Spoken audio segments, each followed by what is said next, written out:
Bonjour tout le monde, aujourd'hui je vous propose une analyse du Vélopolitain. Alors pour ceux qui découvrent la chaîne, le Vélopolitain c'est le réseau cyclable imaginé par l'association Paris en Selle, vous retrouvez toutes les informations en description. Aujourd'hui je vais donc vous parler de la ligne C3 qui fait tout le tour de Paris. Elle s'appelle donc Circulaire 3 Maréchaux parce qu'elle va principalement suivre le boulevard des Maréchaux. Cette vidéo a été accélérée 3 fois, je n'ai coupé aucun passage vous permettant de voir l'intégralité du trajet. Dans cette vidéo je vais passer beaucoup de feux au rouge et ils seront indiqués par le petit triangle vert qui apparaît, qui est là pour conseiller la mise en place d'un M12. J'expliquerai dans la vidéo pourquoi je passe les feux rouges. Je ne vous encourage pas à le faire, je n'engage que moi en faisant ça. Je vais juste effectivement vous expliquer pourquoi je les passe. Autre information, c'est que en haut apparaît la correspondance avec les autres lignes. Donc là vous allez pouvoir voir la correspondance avec la ligne 2. Pour ce faire, il faudra passer par la petite barrière qui est à droite. J'ai mis vraiment beaucoup de temps à trouver cet accès.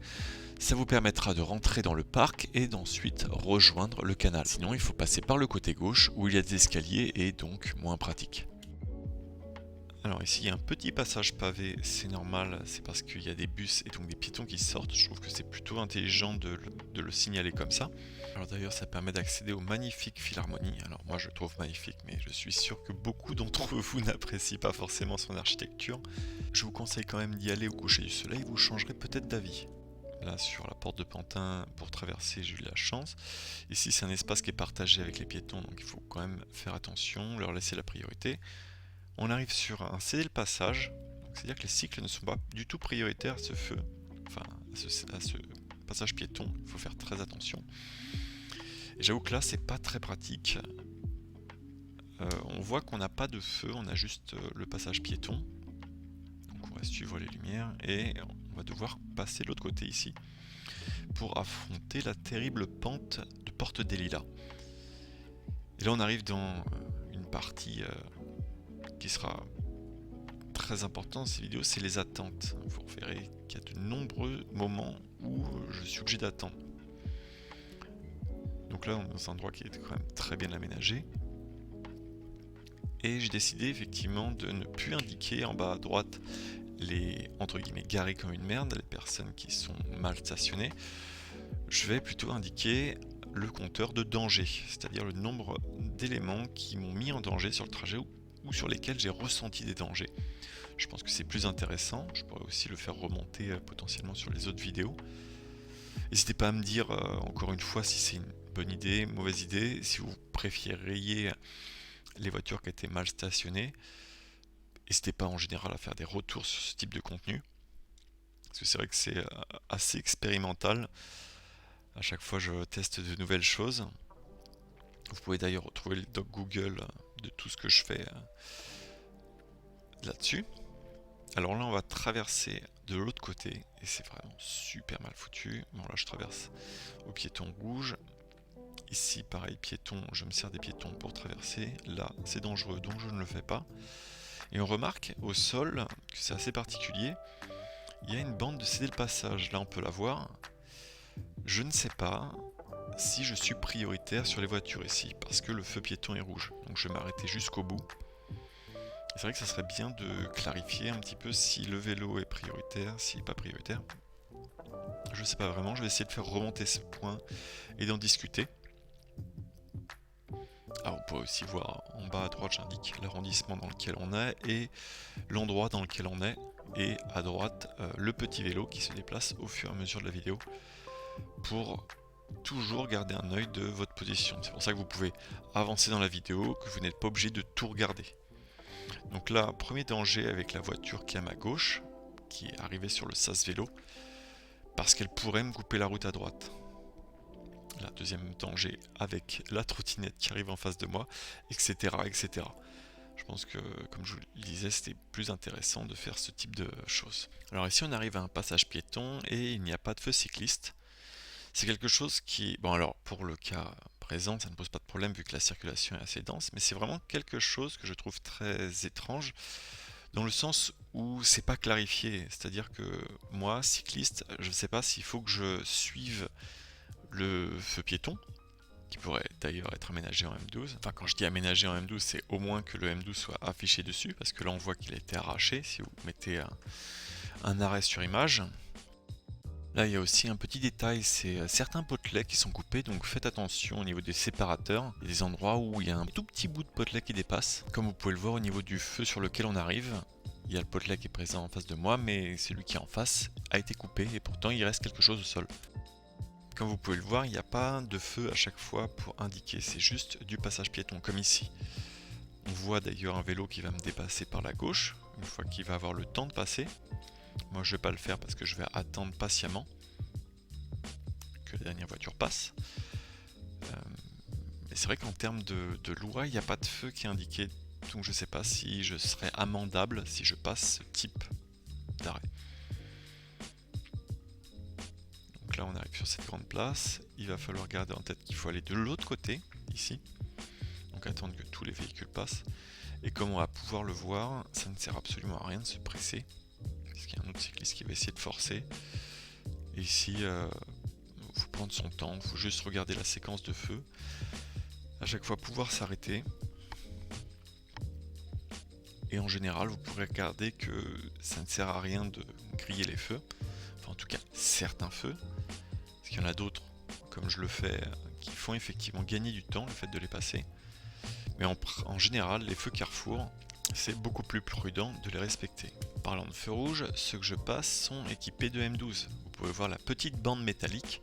Le problème, c'est que le petit triangle, lui, a été arraché. Alors, je ne sais pas qui fait ça, mais il y a de très nombreux feux que vous pourrez voir sur le trajet qui ont été arrachés, qui ont été abîmés par des personnes. Il va falloir mener l'enquête. Il y a aussi beaucoup de stickers qui sont posés dessus. C'est une vraie question que je me pose à chaque fois. Parlant de questions, je suis en train de travailler sur une petite série qui s'appellera Professeur Altis, inspirée de la série Professeur Moustache de Arte. Je vous laisse découvrir si vous ne connaissez pas encore. Le principe de cette petite série, c'est de répondre en moins de 5 minutes à une question. Par exemple, comment je fais pour enrayer ma chaîne sans me salir les doigts. Donc si vous avez des questions, n'hésitez surtout pas en commentaire, comme ça je pourrai y répondre avec des petites séries. Ça peut être aussi des questions liées au code de la route ou à une infrastructure en particulier. Alors si vous ouvrez l'œil, vous pourrez aussi voir les petites fontaines pointes que j'avais présentées dans la vidéo des fontaines. Là on change de côté, je me suis fait surprendre.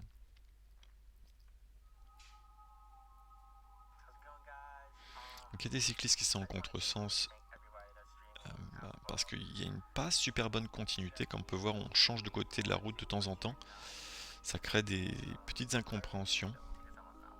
Et voilà, là on va arriver à tous les feux que je passe. Ce sont des feux qui bordent le tramway. C'est-à-dire que je ne les passe uniquement que quand le tramway va passer. Et seulement à ce moment-là, vous pourrez voir au même moment le feu piéton qui passe au vert. Alors j'avais légèrement abordé ce point dans la vidéo, pourquoi je passe les feux rouges. À partir du moment où le feu piéton est vert, c'est vrai que moi je vais suivre ce feu piéton, même si mon feu est rouge. Dans l'idée, il faut que vous descendiez du vélo pour ne pas être amendable, car ça reste un franchissement de feu rouge. Mais à partir du moment où vous descendez du vélo, vous êtes un piéton et il n'y a plus aucun problème. On n'a aucun espace, c'est un petit peu la galère. Le feu ici ne me permet que d'aller à droite. Et quelque part c'est pas plus mal parce que la visibilité est pas excellente. Parce qu'on est un peu dans une pente. Donc je ne sais pas si ça serait une bonne idée de l'aménager, c'est pour ça que je ne l'ai pas noté. Donc là, pareil, je m'arrête au feu. Parce qu'on arrive sur un gros carrefour. Et là on peut voir les lumières qui clignotent, les feux piétons qui passent au vert, et donc moi j'y vais, alors que le feu reste rouge. C'est pour ça que j'ai indiqué qu'il était possible d'aménager des petits M12 par rapport à ce cas de figure, c'est-à-dire passer en même temps que le tram. Ensuite on voit le cas de figure où dès que la protection de bande cyclable s'arrête, et ben il y a du stationnement abusif dessus. Ça va être classique, et ça va surtout être dans le 18e. Là pour l'instant dans le 12e il n'y a pas trop de problème. Alors j'avoue qu'ici je me suis fait un petit peu surprendre parce que j'aurais dû me placer complètement à gauche sur le sas vélo étant donné qu'on va changer de côté. Là la piste cyclable continue à droite, c'est vraiment très mal foutu parce qu'il faut traverser de nouveau 2 fois pour se retrouver de l'autre côté. Donc anticipez bien, placez-vous bien à gauche pour pouvoir rejoindre cette piste plus facilement. Et là on repasse sur du trottoir, donc c'est priorité absolue pour tous les piétons, même les piétons qui se trouvent sur la piste cyclable, parce que vous êtes juste invité à rouler sur le trottoir, il faut vraiment garder ça en tête. Donc là on arrive sur un danger, les voitures qui s'arrêtent pour demander aux petits enfants de les rejoindre, c'est super hyper dangereux. Et on va voir le même cas quelques mètres plus loin, où le livreur se stationne, pense qu'il gêne personne, et en fait s'il fait pas attention, et j'ai failli lui rentrer dedans, au dernier moment il me voit, il était sur son portable. Souvent quand il n'y a pas de place, c'est juste parce que c'est dangereux, aussi bien dangereux là pour les véhicules que dangereux pour les personnes qui vont aller et traverser la piste cyclable. Alors c'est vrai, il n'y a pas de place de livraison dans cette zone, enfin ça c'est l'excuse, il n'y a pas de place juste en face de la livraison, parce qu'on voit que sur la rue d'après et sur la rue d'avant, il y a de quoi se stationner en toute sécurité. Et les personnes qui me disent que de toute manière c'est pas possible de livrer à Paris, il n'y a pas de place de livraison, tout ce genre de choses, ben oui c'est vrai, mais il faut aussi revoir le système de livraison, il faut aussi revoir comment on livre, si on va continuer à livrer avec des camionnettes ou si on va livrer avec des moyens de transport plus adaptés. Dans la politique actuelle de la ville de Paris, je pense que c'est le bon moment de se poser la question pour ces types de livreurs, parce que récemment, à cause de ce comportement, j'ai filmé une livreuse qui s'est stationnée sur une voie bidirectionnelle. Je lui ai expliqué dans un premier temps que c'était dangereux, elle m'a rigolé au nez, et malheureusement, quelques secondes plus tard, un cycliste a eu un accident à cause de ce mauvais stationnement, parce que c'est une solution simple, mais c'est une solution simple qui met d'autres personnes en danger, et beaucoup de personnes ne s'en rendent pas compte. Et de plus, ça crée un autre problème, ça crée des cyclistes qui n'utilisent pas les bandes cyclables, qui n'utilisent pas les pistes cyclables. Je prépare aussi une autre vidéo sur le sujet pour détailler et expliquer, aussi bien pour les motorisés qui ne se rendent peut-être pas compte, mais pour les cyclistes, pourquoi une piste est bonne ou mauvaise, et également ce qu'entraîne un mauvais stationnement. Parce que quand je signale qu'il y a un mauvais stationnement, je ne le fais jamais par pur plaisir, pour montrer que j'ai un espace à moi et qu'on ne doit pas l'utiliser. Non, c'est vraiment parce que ça me met en danger et ça met les autres cyclistes en danger. De toute façon, la vidéo qui arrive sur cet accident est malheureusement extrêmement parlante. J'en suis désolé pour le cycliste qui en a payé les frais, mais j'espère que ça pourra aider beaucoup d'autres personnes à comprendre les dangers de faire ça. Alors à propos de danger et de non-utilisation des pistes, il y a aussi la continuité. Et ça effectivement j'en parlerai point par point sur la vidéo que je ferai à propos des pistes cyclables. Ici donc c'est dommage, la continuité est cassée par ces travaux. Il n'y a pas eu de contour qui a été prévu et il n'y a pas eu de réaménagement alors qu'il suffirait juste de déplacer ces blocs. On repart sur ce type d'infra sécurisé que je n'apprécie pas spécialement parce qu'on ne peut pas dépasser dessus. Donc pour le feu, même technique, je regarde le feu piéton, on peut voir que j'ai le feu rouge mais que le feu piéton passe au vert et donc je vais m'engager en suivant le tram. Ici j'avoue que je préfère en plus passer en dehors de la circulation parce que le début n'est pas vraiment sécurisé, ça recommence qu'ici. Et une pente qui n'est pas sécurisée c'est vraiment pas agréable comme j'avais pu en parler sur Gambetta. Donc là on va continuer et je vais me faire un petit peu avoir en suivant le traquenard, c'est-à-dire en allant à gauche, en suivant la piste cyclable. Ce que je ne vous conseille donc pas de faire maintenant. Donc le mieux c'est donc pour l'instant de continuer tout droit. Et je comprends pas pourquoi ça n'a pas été aménagé tout droit. Donc voilà, ici, là c'est mieux de retourner sur la route et de continuer sur la route, même si elle n'est pas sécurisée cette route. Pourquoi? Et bien vous allez le voir tout de suite, parce qu'on arrive déjà dans une zone de travaux. Et en plus de ça, alors à droite en plus il y a la place, hein. Je dis pas que c'est bien de circuler sur le trottoir, je ne dis pas non plus de le faire, au contraire. Ce que je dis c'est juste qu'il y a la place de l'aménager ce trottoir. Même si ça serait mieux de bouffer un petit peu sur la route, de mettre une petite bande cyclable sécurisée. Alors là on arrive sur des feux un petit peu particuliers, c'est les feux double feu. C'est-à-dire qu'il y a un feu qui est sur la piste cyclable et un feu qui est sur la route. Parce que c'est le moment où la piste cyclable se retrouve sur la route. Comme ici où d'un coup il n'y a plus du tout d'infrastructure alors qu'à droite pourrait être aménagée une infrastructure. Donc faites très attention à ces feux en respectant la séquence car ils sont asynchrones, c'est-à-dire que quand le vôtre est rouge, celui de la circulation est vert et vice versa. Donc même problème ici, le côté droit n'est pas du tout aménagé, il n'y a pas non plus de piste à gauche pour échapper ça, elle recommence uniquement ici. C'est vrai que c'est pas très bien fait. Par contre, là maintenant, tous les feux sont aménagés, donc on a le droit de continuer tout droit et de passer les feux quand ils sont rouges. Ça permet par exemple ici de me mettre en sécurité pour la voiture si jamais elle tourne à droite. Bon, tous sauf un résistant ici qui arrive, on ne peut pas le passer celui-là. Bon, je le passe quand même. Ça manque de M12. Pareil, celui-là je vais me fier au passage piéton. Alors on est reparti dans la montée pour rejoindre le Parc des Princes, qui sera sur notre gauche. Ici, il n'y a vraiment pas à se prendre la tête, c'est ça qui est génial, c'est que on suit la piste cyclable et il n'y a jamais à réfléchir. On va vraiment avoir un itinéraire qui tourne jusqu'au bout.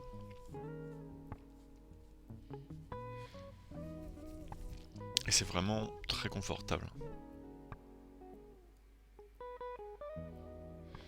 Donc les fameux feux, vraiment il y en a partout de ces feux, hein. C'est une catastrophe de ne pas les avoir encore aménagés. Après c'est vrai que je sais pas si tous les cyclistes vont comprendre ces séquences de feu, si ça va pas créer plus de danger. Parce que c'est vrai que moi je commence à connaître un peu par cœur le fonctionnement des séquences de feu. Quand je peux m'engager, quand c'est risqué, ce type de choses. Là on voit d'ailleurs un feu qui est décalé de la circulation. Il y en aura plusieurs comme ça sur le trajet. Je vous conseille vraiment de vous arrêter parce que la visibilité pour les automobilistes est nulle sur un cycliste qui sort comme ça, surtout qu'un cycliste qui sort ici sort à une vitesse très faible. Donc c'est super dangereux. Donc là on retrouve une petite zone pavée qui indique qu'il y a des piétons qui peuvent passer par là. Je trouve ça très sympa comme aménagement. Et encore une fois le feu qui ne sert qu'au passage piéton. Donc une fois que les piétons sont passés, le feu sert vraiment plus à rien du tout. J'avais fait une vidéo d'ailleurs là-dessus qui s'appelle la naissance d'un feu. Pourquoi certains feux émergent dans Paris. Et comme vous pouvez remarquer, cette vidéo a demandé vraiment beaucoup de travail d'édit. Pour, je le sais pertinemment, pas énormément de vues, mais bon, tant pis, c'est vraiment quelque chose moi qui me passionne d'analyser l'infrastructure et d'essayer de l'améliorer. Comme je vous présenterai d'ailleurs une vidéo prochainement sur le travail dans une association et comment améliorer l'aménagement dans une association, enfin grâce à une association qui fait remonter les problématiques de manière centralisée aux mairies d'arrondissement. Ça sera présenté sous forme de tutoriel, comme ça vous aurez toutes les étapes qui vous permettront de vous sentir actif, de vous sentir utile si vous souhaitez aider, si vous souhaitez donner un petit peu de votre temps. C'est vrai que moi je le fais un petit peu avec ces vidéos-là, ça me permet d'analyser à tête froide et de commenter à tête froide les trajets que je fais et ainsi d'analyser l'infrastructure.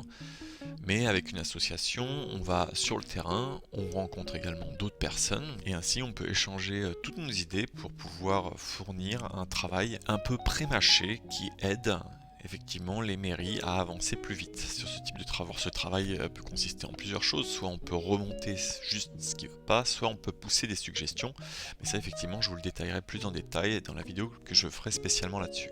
Alors là on repart sur une piste cyclable. Alors le petit problème de cette piste cyclable c'est que par moment elle est descendante, ce qui permet aux voitures de venir se stationner. Là on voit qu'il y a un petit rehaussement, donc le taxi ne peut pas se stationner.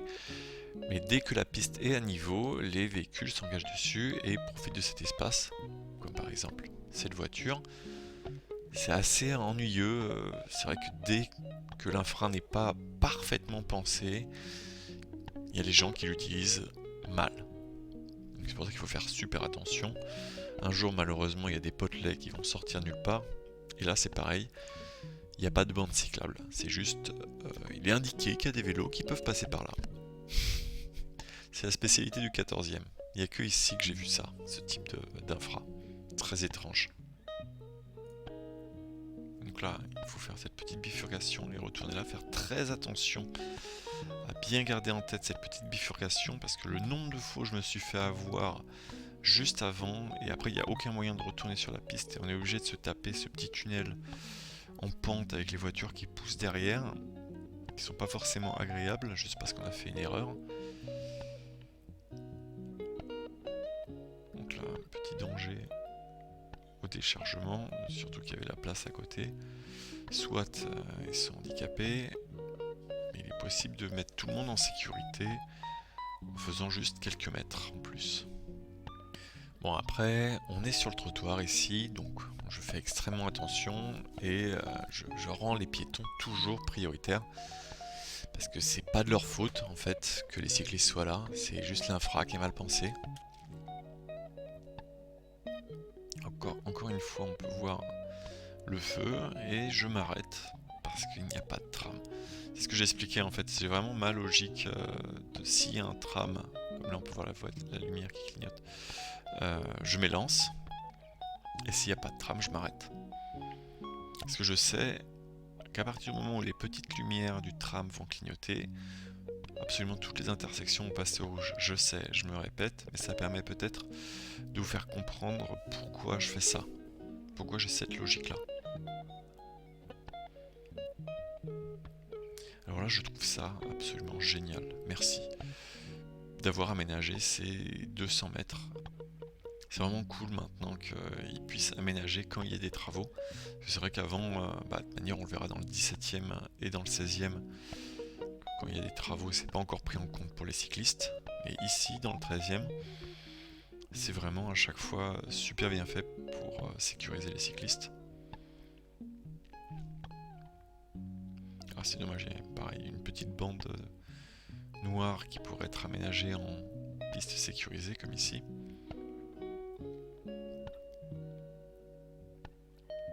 Je vous laisse aussi vous amuser à compter le nombre de trams que j'ai dépassé pendant mon trajet. Non, il n'y a rien à gagner hein, si vous trouvez le bon nombre. C'est juste pour vous amuser. Donc là voilà, on voit le cycliste devant moi qui est passé à ce feu au rouge. Et il se met en danger bêtement, ça sert à rien. Là le feu que j'ai passé c'était un feu M12. On voit ici que je vois le clignotant qui est à droite pour le camion. J'hésite à le dépasser parce que je sais pas trop.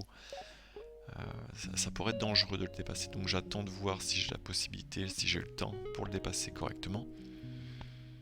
Là on a une petite voie bus qui va tout de suite se réaménager sur de la bande cyclable.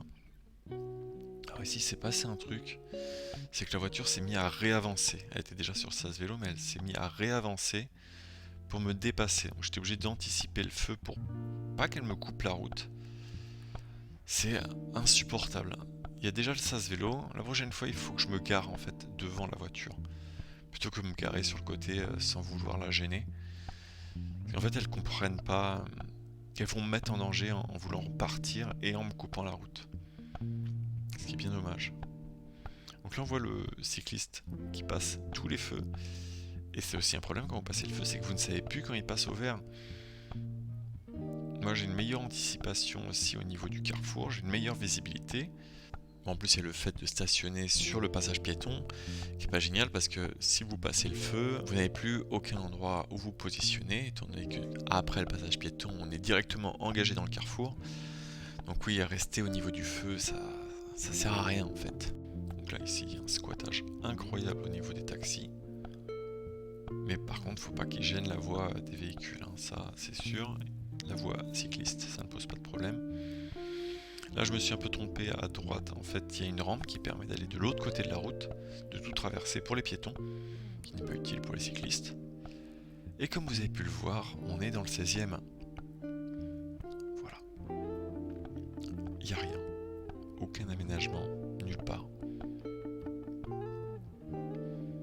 C'est bien dommage.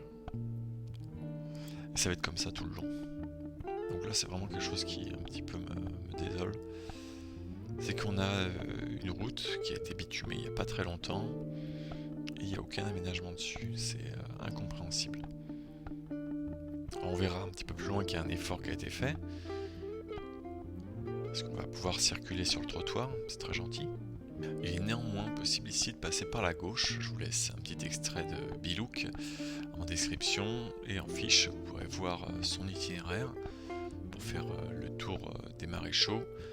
C'est un petit peu mieux, mais bon, ça fait quand même un gros détour et dans l'idée, il faudrait plutôt que cette partie-là soit aménagée. Là, on voit même que je me trompe parce qu'il y a une partie qui a été aménagée. Il y a une bande cyclable qui apparaît, mais en fait, ça c'est pas une bande cyclable, c'est une bande d'emportirage parce qu'elle est vraiment serrée aux côtés. Et donc, si les portes s'ouvrent, on risque de se prendre le véhicule dans la tronche. Donc, c'est vraiment pas agréable. Donc là, pareil, le feu, je vais le respecter jusqu'au bout.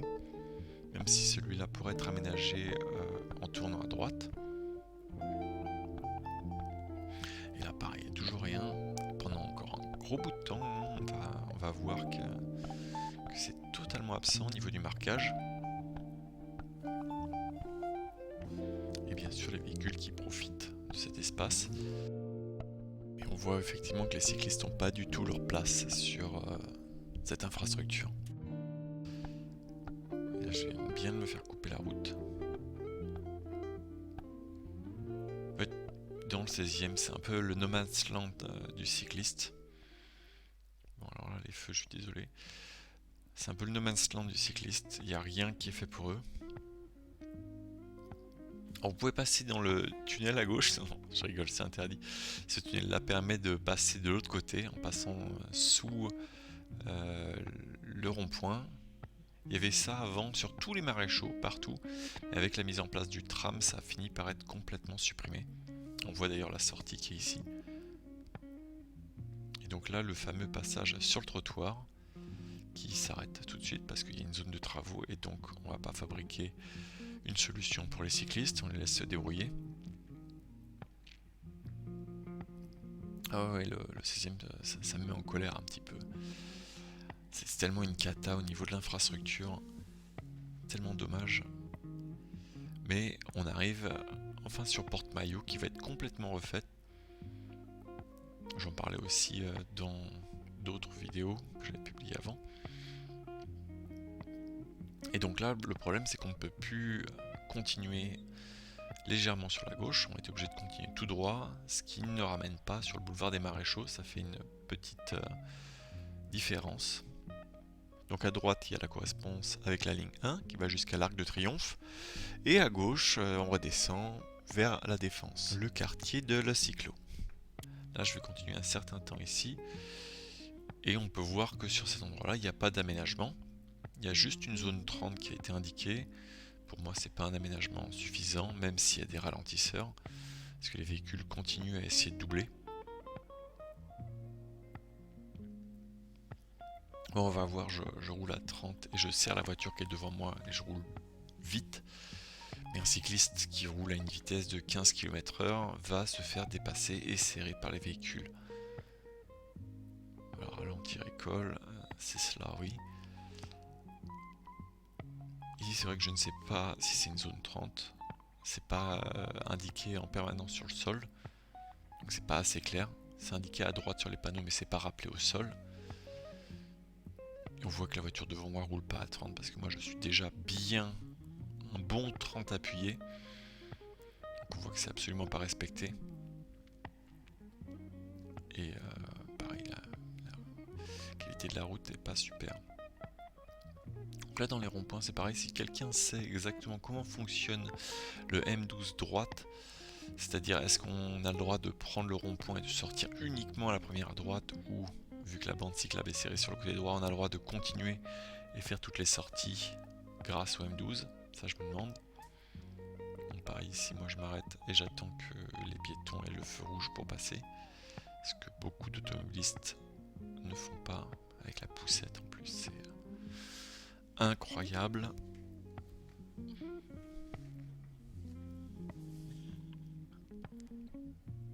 Et là on raccroche les maréchaux, qui sont encore beaucoup en travaux comme on peut voir. Ça fait maintenant plus de 4 ans parce qu'en 2016 ils étaient en travaux et j'attends justement la fin pour vous faire un comparatif entre avant et après. Parce que j'ai eu la chance de tout enregistrer au début des travaux et de garder les images. Comme ça je pourrais vous faire un petit comparatif. Le problème aussi de cette piste c'est qu'elle est en grande partie neuve avec la mise en place du tramway et elle sera complètement à refaire. Parce que cette bande cyclable, j'appelle ça bande cyclable parce que même s'il y a la protection, elle n'est pas sur tout le long. Alors quand on va continuer un petit peu, il va y avoir la protection tout le long, mais après vous verrez qu'elle apparaît de temps en temps, cette protection, et fait qu'il y a de nombreux véhicules qui viennent s'y garer et qui rendent vraiment très dangereux. En plus, cette bande ne permet pas le dépassement. Une bande doit faire 2 mètres, là elle fait à peu près 1,50 m. On peut le sentir simplement par le fait qu'on ne puisse pas dépasser. Donc c'est un autre problème. Je pense qu'il faudra à l'avenir malheureusement la démolir et la recommencer. Là, ce feu-là, je vous conseille vivement de vous arrêter parce qu'il y a une très mauvaise visibilité. Bon, bien sûr, dès qu'il y a l'indice du tram avec la lumière qui clignote, je vais pas arrêter de le dire, mais c'est vrai que à chaque fois que je les vois moi clignoter, je sais que c'est bon pour moi. Là, le piéton qui est un peu trop avancé, et là ça commence. Le stationnement, alors ce monsieur, j'ai tapé un petit peu la discute avec lui, Il a fini par partir. Donc je vous laisse voir la vidéo où j'avais expliqué la méthode. Ça marche vraiment super bien. C'est du 100%. Dès que je vois quelqu'un, je tape un petit peu la discute gentiment et il part. Alors après, vous me croyez pas. On ira rouler ensemble, il n'y a pas de souci. Ça sera un plaisir de vous montrer ça. Mais effectivement, prendre le temps de parler à quelqu'un, être sympa, même si la personne vous met en danger, c'est super efficace. Alors là, par exemple, je le fais pas parce qu'il n'y a personne dedans, sinon j'aurais aussi tapé la discute.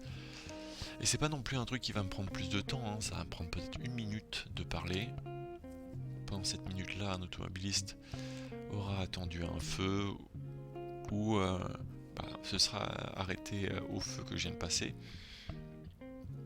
Donc je relativise en fait, c'est pas du temps moi qui me fait. C'est pas du temps que je perds à discuter, c'est du temps qui sera utile en plus à d'autres personnes. Donc là on est toujours sur cette bande non sécurisée, cette bande cyclable non sécurisée.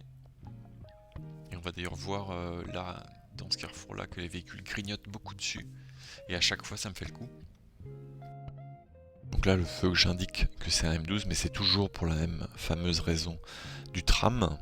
Parce que là dans le cas présent, effectivement je vais m'arrêter au feu et attendre que la plupart des voitures partent pour pouvoir m'engager. À chaque fois il se faisait coincer, il anticipait pas très bien. En même temps il n'est pas très grand donc je peux comprendre.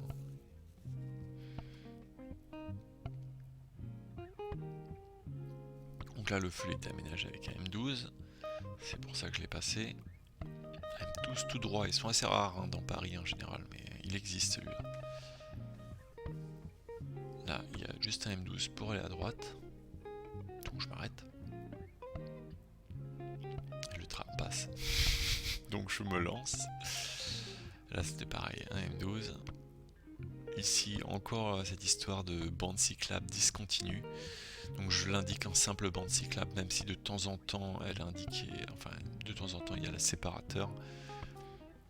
J'ai préféré le mettre en tant que bande cyclable parce que voilà ce que ça crée, du stationnement tampon qui gêne tout le monde et le scooter qui se stationne dessus.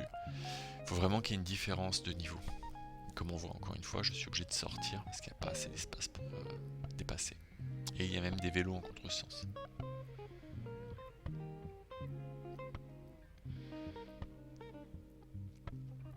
Je sais que c'est un vrai coup de rehausser complètement la piste, j'imagine. Mais c'est la seule solution en fait pour bien protéger. Sinon, tout le long, il va y avoir du squattage. Donc là, pareil, j'essaie de me faire entendre pour pouvoir le dépasser. Si cette personne circule avec des écouteurs, c'est aussi pour ça que c'est interdit. Les écouteurs, parce que vous n'entendez pas votre environnement.